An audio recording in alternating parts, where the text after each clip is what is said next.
मित्रों, हमारा प्यारा देश किस हालत में है? एक जमाने की सोने की चिड़िया आज भ्रष्टाचार, जातिवाद और आतंकवाद का शिकार बन चुका है। अराजकता की ओर तेजी से बढ़ते हमारे देश के लिए क्या कोई उपाय नहीं है? हाँ, एक कारगर उपाय जरूर है। एक आम भारतीय के नाते हम इसे एक एनालॉजी के माध्यम से आपके सामने रखते हैं। समझ लीजिए, हमारी अर्थव्यवस्था एक बहुमंजिली इमारत है। छत पर पानी की टंकी यानी कि सरकारी खजाना है। इस टंकी से प्राथमिकता के अनुसार पूरी इमारत को पानी का सप्लाई होता है।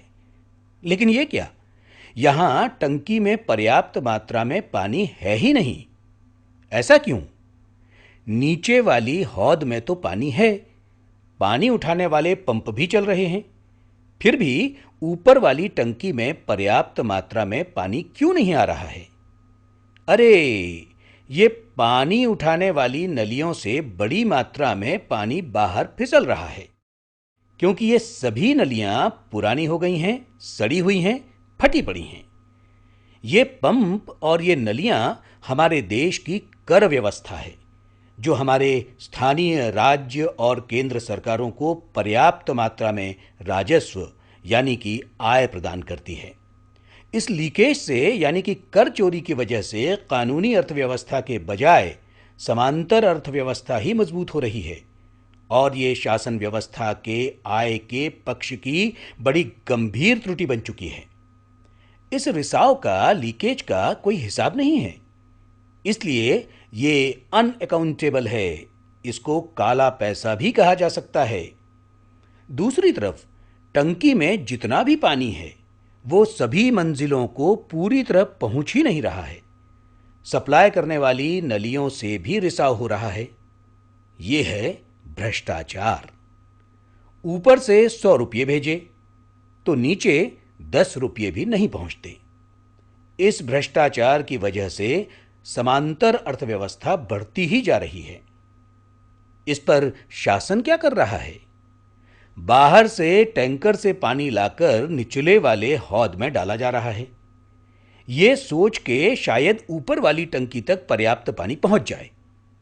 मजे की बात यह है कि बाहर से लाया गया पानी लीकेज को और बढ़ावा दे रहा है, और हो सकता है ये 2G, कोयला गेट इत्यादि की जननी हो। अब देखिए, समांतर अर्थव्यवस्था किस तरह से भूमिगत अर्थव्यवस्था में बदलकर भ्रष्ट राजनीति, प्रशासन और उद्योग जगत को बढ़ावा दे रही है। दुर्भाग्य से मेरे प्यारे देश का 60-70% आम आदमी पानी के लिए इस भूमिगत अर्थव्यवस्था के आखिरी छोर पर खड़ा है, जिसे ऊपर वाली टंकी से कानूनी अर्थव्यवस्था से पानी मिल ही नहीं रहा। आगे मामला और भी संगीन है। यह चेहरा यानी देश विघातक भ्रष्ट शक्तियों का प्रतीक इस भूमिगत अर्थव्यवस्था से पोषित हो रहा है। आज ये इतना पुष्ट हो गया है कि हमारे देश की सार्वभौमिकता को खुली चुनौती दे रहा है। दूसरी तरफ यही भूमिगत अर्थव्यवस्था हमारे देश की चुनाव प्रक्रिया भी चला रही है, जिसकी वजह से हमारी राजनीति नेक, ईमानदार और लायक हाथों से निकलकर भ्रष्ट और अपराधी हाथों में चली गई है। यह है हमारे देश के काले पैसे का काला वर्तमान। क्या यह स्थिति बदल सकती है? हां, ये बदल सकती है, पूरी तरह से बदल सकती है, और संविधान के दायरे में ही इसका समाधान भी हो सकता है। सिर्फ दोनों तरफ का रिसाव रोककर हम पूरी समांतर अर्थव्यवस्था को ध्वस्त कर सकते हैं। परिणामतः भ्रष्टाचार, आतंकवाद और जातिवाद जैसी मूलभूत समस्याओं का पूरी तरह से निराकरण हो सकता है। क्या हो सकती है ऐसी जादू की छड़ी जो हर रिसाव को रोक सकती है? हां, वो जादू की छड़ी है अर्थ क्रांति प्रस्ताव।